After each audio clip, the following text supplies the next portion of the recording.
Hi guys, today I will explain how to view Instagram private account without following. So let's get starting.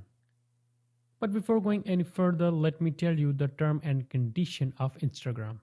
Seeing an private account on Instagram is violate the term and services, and there is no legitimate method or tool to do so ethical or legally.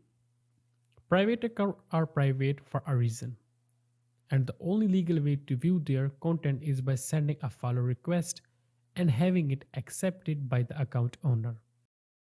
So search for that specific account and hit the follow button, and then it says request. So you just need for them to accept that request for you to be able to follow them and hopefully see their Instagram account. Now if you don't want to send or you don't want to know them, you are following them or you want to follow them. So you can create an Instagram account with the same name and a different profile picture.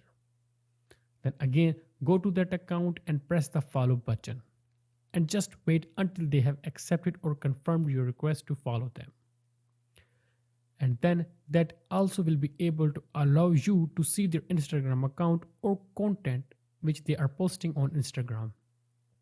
So that is basically the more straightforward and ethical way to view a private account on Instagram.